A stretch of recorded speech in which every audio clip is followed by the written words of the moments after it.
नमस्कार। हिंदी साहित्य विषयक इस श्रृंखला के अंतर्गत व्याख्यानमाला के अंतर्गत आपका स्वागत है, अभिवादन है।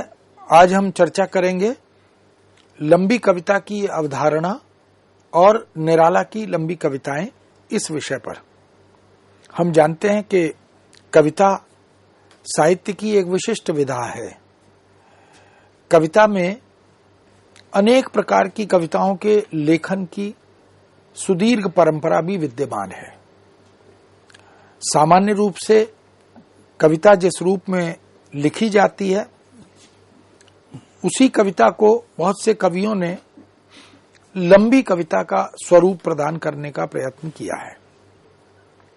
लंबी कविता में एक कथा वस्तु भी होती है, उसकी अपनी एक आंतरिक अनुवृत्ति भी होती है, एक लय विधान भी होता है, छंद विधान के आधार पर उसका अपना एक शिल्प भी निर्मित होता है।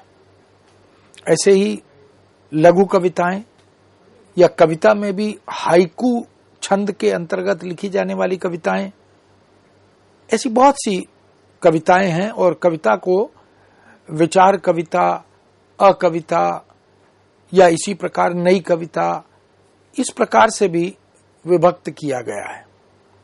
काव्य निश्चित रूप से भारतेंदु युग, द्विवेदी युग, छायावाद युग, प्रगतिवाद, प्रयोगवाद, नई कविता आदि इन खंडों में आधुनिक हिंदी कविता को विभक्त भी किया गया है। लेकिन लंबी कविता को हम देखें तो छायावाद में भी अनेक लंबी कविताएं देखने को मिलती हैं। महाकवि जयशंकर प्रसाद ने बहुत ही मर्मस्पर्शी, बहुत ही प्रेरित करने वाली लंबी कविताएं लिखी, जिसमें राष्ट्र नायकों को भी केंद्र में रखा, जिसमें राष्ट्र की तमाम चुनौतियों, समस्याओं को भी केंद्र में रखा। और इसी तरह से मुक्तिबोध ने, निराला ने, अज्ञे ने, ऐसे बहुत से रचनाकार हैं जो लंबी कविता का सृजन करते रहे। लंबी कविता का अपना एक उद्देश्य होता है, उसकी अपनी एक सैद्धांतिकी भी होती है, उसका अपना एक व्याकरण भी होता है। इस दृष्टि से अगर हम देखें तो निराला ने लंबी कविता के सृजन में बहुत महत्वपूर्ण भूमिका निभाई है। उनकी कविताओं ने न केवल पाठकों को उद्वेलित किया, अपितु बहुत से रचनाकारों को प्रेरित भी किया। हिंदी साहित्य में महाकवि निराला को, सूर्यकांत त्रिपाठी निराला को महाप्राण के रूप में जाना जाता है। महाप्राण के काव्य विकास को यदि हम निराला की पूरी काव्य यात्रा, उसके विकास को विभक्त करें तो 3 चरणों में हम उसे बांटते हैं। प्रथम चरण सन 1920 से 1936 तक का समय माना जाता है। यह छायावादी कविता का समय भी माना जाता है।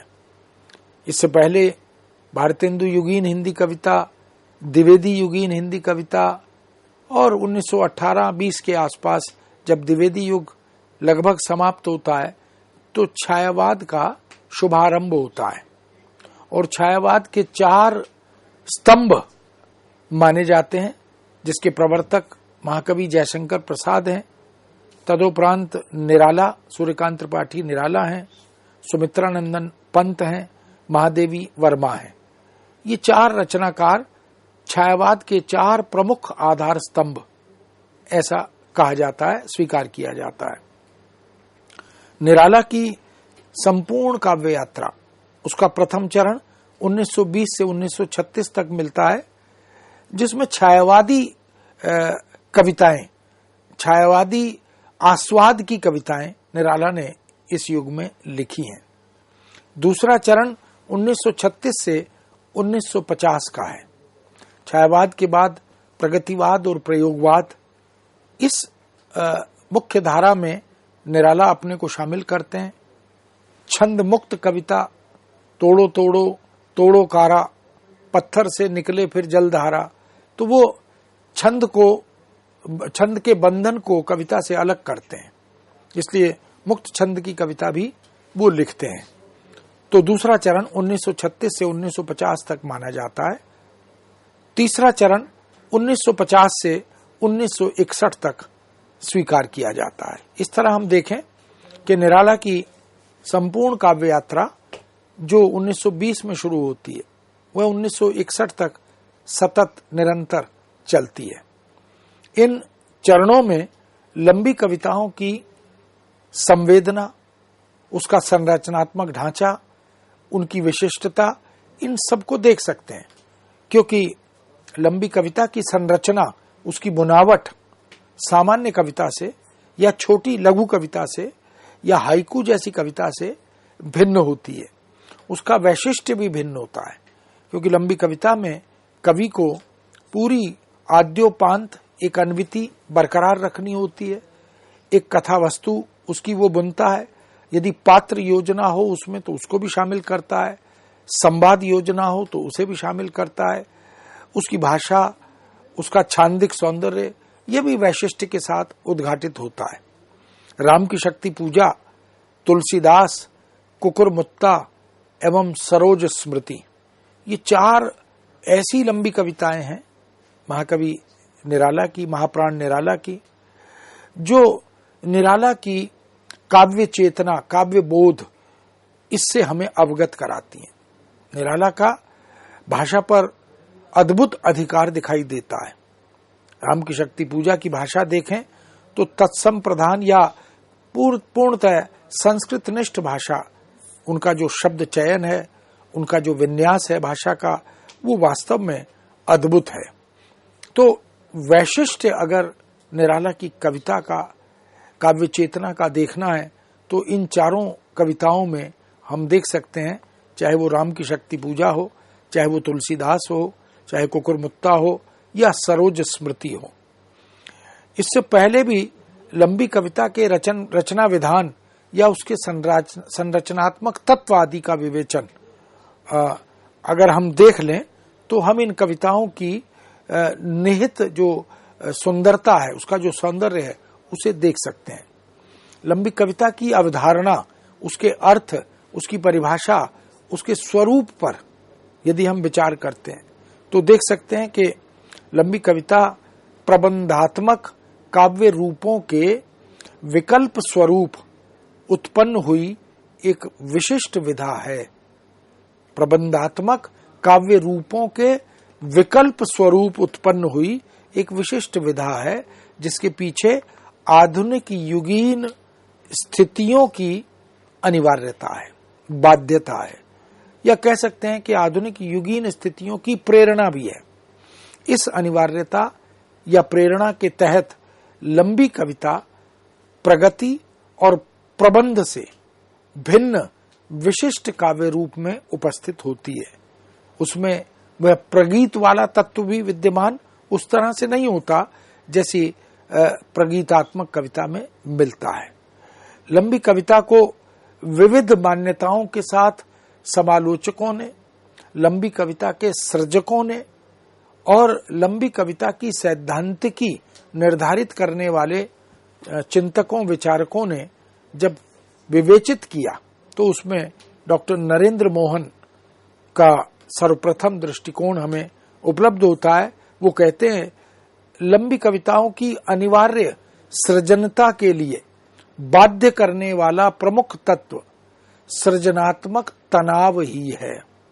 यानी ये जो सृजनात्मकता है, ये एक ऐसे तनाव को पैदा करती है कि कविता अविरल गति से सतत निरंतर प्रवाहित होती चली जाती है। यह सृजनात्मक तनाव विविध रूपों में, विविध आयामों में आजकल के जीवन में व्याप्त दिखाई देता है। तो आजकल के जीवन में व्याप्त ये तनाव जब सृजनात्मकता से जुड़ता है तो लंबी कविता को जन्म देता है।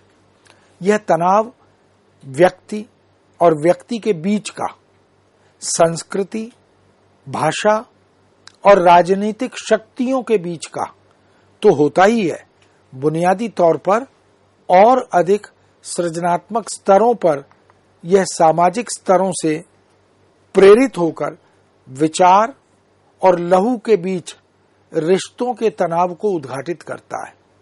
एक क्रूर परिस्थिति में जिंदा रह पाने की तीव्र बेचैनी, गहरी वेदना, हर जोखिम को उठाकर मानवीय प्रेम के धरातल को पुष्ट करते रहने की एक बलवती इच्छा, इससे जो तनाव पैदा होता है, तनाव की स्थितियां पैदा होती हैं, इन्हीं सभी संदर्भों में, इन्हीं सभी धरातलों पर या आयामों और रंगों पर, आशयों पर हम लंबी कविता के निर्माण को देख सकते हैं।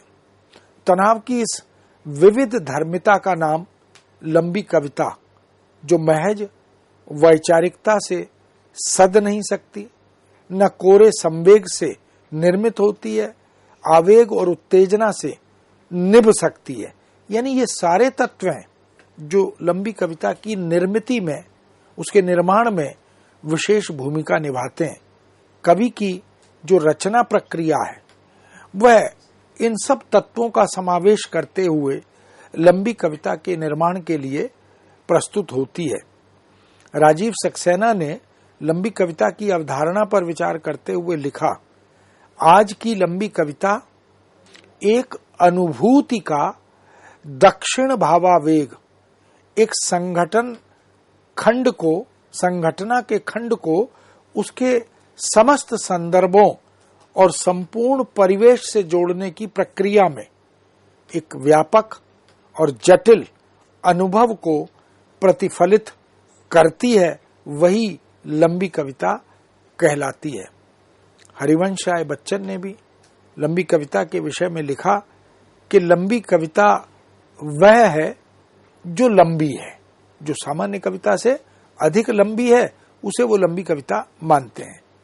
डॉक्टर रामदर्श मिश्र लिखते हैं, लंबी कविता वह है जो लंबी होने के साथ साथ जीवन के कई घुमावदार मोड़ों से गुजरती हुई एक जटिल यथार्थ का बोध और अनुभूति से उभरती हुई आगे बढ़ती है।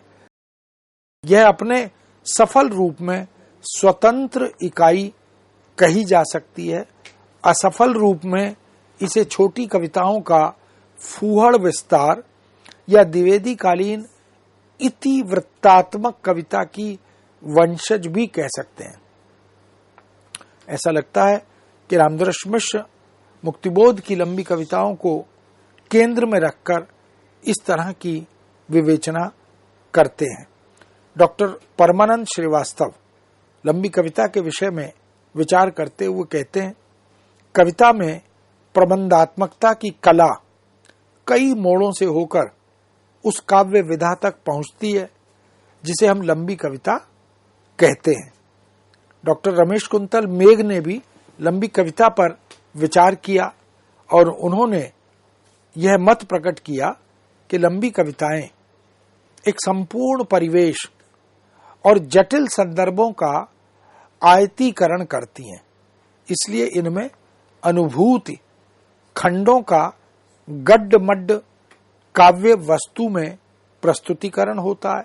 कवि और व्यक्ति के, कवि और समाज के द्वंद्वों का साक्षात्कार भी इसके अंतर्गत मिलता है। इस तरह हम देखें कि समालोचकों ने, चिंतकों ने, काव्य मर्मज्ञों ने जब लंबी कविता पर विचार किया तो शास्त्र ने कविता के जिन तत्वों को उद्घाटित किया, भारतीय काव्यशास्त्र जब शब्दार्थो सहितो काव्यम कहता है, जब रमणीयार्थो प्रतिपादकः काव्यम कहता है, और जब यह कहा जाता है कि जहां न पहुंचे रवि वहां पहुंचे कवि, जब यह भी कहा जाता है कि वियोगी होगा पहला कवि, आह से उपजा होगा गान, उमड़कर आंखों से चुपचाप बही होगी कविता अनजान, तो उसी कविता के एक रूप को हम लंबी कविता के रूप में पाते हैं, जिसमें रचना विधान की दृष्टि से, शिल्पगत सौंदर्य की दृष्टि से, उसकी सैद्धांतिकी और उसके कलेवर की दृष्टि से उसमें जो तत्व मिलते हैं, वो पहला तत्व अन्विति है। अन्विति जो आद्योपांत कविता के आदि से अंत तक एक आंतरिक लय का निर्माण करती है, वो परस्पर संबद्धता का बोध कराती है, वह कथा को जोड़े रखने का काम भी करती है। दूसरा तत्व नाटकीयता है। लंबी कविता क्योंकि लंबी होती है इसलिए उसमें एक नाटकीयता का होना भी सहज स्वाभाविक होता है। नाटकीयता उसे रोचक, रोमांचक बनाती है, पठनीय बनाती है। नाटकीयता में एक कौतूहल भी होता है, उसकी संवाद योजना, उसकी पात्र योजना, उसमें अभिनय का तत्व, ये सब कुछ शामिल रहता है। प्रदीर्घता यानी वह विशेष रूप से लंबी होती है और उसमें विस्तार जो है वो सुनियोजित और प्रायोजित होता है। विचार तत्व भी उसका एक महत्वपूर्ण बिंदु है। यानी लंबी कविता कोई भी हो, चाहे निराला की हो, मुक्तिबोध की हो, महाकवि प्रसाद की हो या अन्य लंबी कविता के सृजक कवियों की हो, उनमें एक वैचारिकता, एक विचार तत्व सर्वत्र विद्यमान रहता है जो पाठक को या श्रोता को उस तत्व से जोड़ता है और वह उसके विषय में सोचने के लिए बाध्य भी होता है। सृजनात्मक तनाव भी लंबी कविता की एक विशेषता, तात्विक विशेषता के रूप में हमारे सामने आती है। और अंतहीन अंत, स्वाभाविक है कि कविता है, उसका अंत तो होता ही है, लेकिन वो कविता जहां समाप्त होती है ऐसा लगता है कि वह कविता समाप्त होकर भी समाप्त नहीं हुई, अभी और भी बहुत कुछ है जो उसमें आएगा, आना है, आना चाहिए। इस तरह की अनुभूति भी होती है।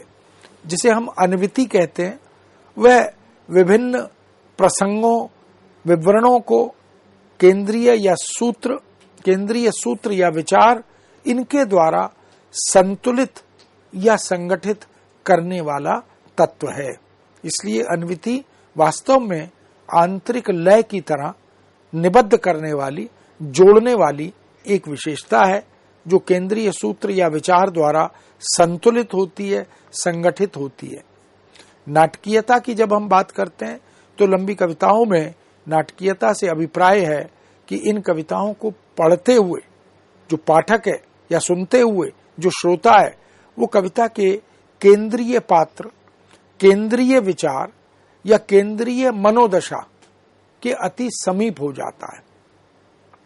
कोई एक मुख्य कथा तो होती है, कोई एक मुख्य संदेश या उद्देश्य भी लंबी कविता का होता ही है, तो उसके निकट ले जाने का काम यह तत्व, जिसे हम नाटकीयता कहते हैं, यह करता है। और सारे दृश्य जो भी उस लंबी कविता के दृश्य हैं जो नाटकीय होते हैं, उन सब की कल्पना ऐसी होती है कि आंखों के समक्ष जैसे कोई रील चलती है, उस साकार होते चले जाते हैं। जैसे नाटक में पर्दे पर या मंच पर कलाकार उपस्थित होकर उस घटनाक्रम को, उस विषय विशेष को अभिनीत करते हैं, ठीक ऐसे ही आंखों के सामने पर्दे पर सतत चलता हुआ, गतिशील होता हुआ घटनाक्रम वो नाटकीयता के माध्यम से उपस्थित होता है। प्रदीर्घता से अभिप्राय है कि लंबाई भी लंबी कविता की एक अनिवार्यता बनकर आती है। यानी लंबी कविता का एक शीर्षक की सार्थकता के परिप्रेक्ष्य में यह अर्थ भी है कि वह सामान्य कविता से अधिक लंबी होती है और उसमें कथा जो है या अभिव्यक्त जो विषय है उसकी एक अन्विति बनी रहती है। विचार तत्व लंबी कविता के फलक पर इसकी उपस्थिति यानी वैचारिक तत्व का उपस्थित होना उसे प्रदीर्घ बनने में मदद करता है। विचार तत्व न हो तो लंबी कविता को लंबाई प्राप्त नहीं हो सकती, वह सुदीर्घ होती जाती है और आगे बढ़ती चली जाती है, गतिशील होती जाती है। सृजनात्मक तत्व की बात अगर करें तो सृजनात्मकता एक तनाव के साथ अभिव्यक्ति प्राप्त करती है। लंबी कविता अपनी प्रदीर्घता को इसी तनाव के कारण, इस सृजनात्मक तनाव के कारण हासिल कर पाती है। और जब हम अंतहीन अंत की बात लंबी कविता में करते हैं तो इससे अभिप्राय बिल्कुल स्पष्ट है कि लंबी कविता अपने आप में गतिशील जीवन के यथार्थ को साथ लेकर चलती है। जीवन गतिशील होता है, होना चाहिए। उसकी वास्तविकता को, उसके यथार्थ को, उसके घटनाक्रम को लंबी कविता अपने साथ लेकर चलती है। इसलिए यह कभी अंत को प्राप्त नहीं करती। जहां कविता विराम लेती है वहां वो कुछ प्रश्न छोड़ती है, वहां वो कुछ वैचारिक बिंदु उद्घाटित करती है जिस पर सोचने के लिए पाठक या श्रोता बाध्य हो जाता है। ये जो सृजनात्मक तनाव है, यह वास्तव में लंबी कविता को प्रदीर्घता प्रदान करता है और अंतहीन अंत उसे प्राण तत्व प्रदान करता है। इस तरह लंबी कविता एक प्रकार से सामान्य और पारंपरिक कविता से भिन्न होती है। यदि हम महाकाव्य के परिप्रेक्ष्य में लंबी कविता को देखें तो महाकाव्य की कथा वस्तु उत्पाद्य या अनुत्पाद्य, आधिकारिक तथा प्रासंगिक कथाओं से अनुस्यूत होती है। यानी महाकाव्यात्मक रचना, जो कि आधुनिक युग में अनेक महाकाव्यात्मक ग्रंथ लिखे गए। प्रिय प्रवास को हम महाकाव्य मानते हैं, कामायनी को हम महाकाव्य मानते हैं, साकेत को हम महाकाव्यात्मक रचना मानते हैं। लेकिन जीवन की समग्रता के साथ लौकिक वर्णनों में प्रकृति, नगर या कटिका आदि इनके विस्तृत वर्णन से वह गति प्राप्त करती है। किंतु लंबी कविता युगीन, सामाजिक अनेक संदर्भों को, वर्तमान जीवन की जटिलता को, बहुआयामी जीवन अनुभवों को वह कथ्य के साथ जोड़ती चलती है। यानी कथ्य केंद्र में रहता है, लेकिन ये सारे तत्व जिसमें युग की सामाजिकता भी है, युग का बोध भी है और जीवन की जटिलताएं भी हैं और जीवन के अनेक सुदीर्घ अनुभव भी हैं, वो सब लंबी कविता के कथ्य से जुड़ जाते हैं और लंबी कविता का निर्माण होता चलता है। जब हम खंड काव्य और लंबी कविता में परस्पर साम्य वैषम्य देखते हैं तो कह सकते हैं कि खंड काव्य अनुभूत जीवन के किसी एक पड़ाव से संबंधित होते हैं और पूर्ण होते हैं।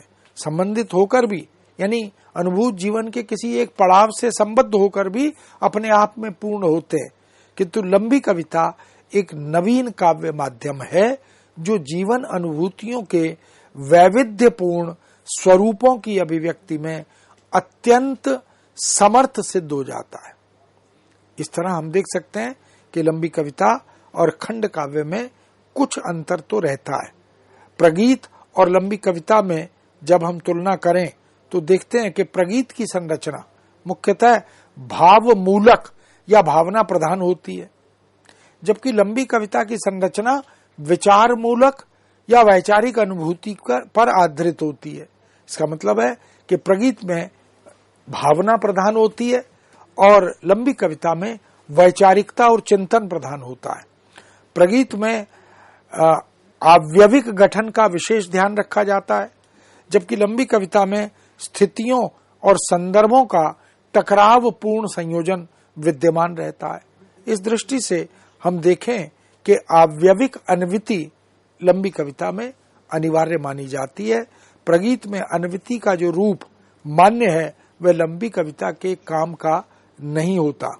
प्रगीत में अन्विति सीधी सपाट सतह पर झलकती दिखाई देती है, एक क्रम में, एक तर्क में, एक निष्कर्ष में ढली हुई परिणत होती है, जबकि लंबी कविता अपने रचना विधान में क्रम और निष्कर्ष का प्रायः अतिक्रमण करती हुई दिखाई देती है।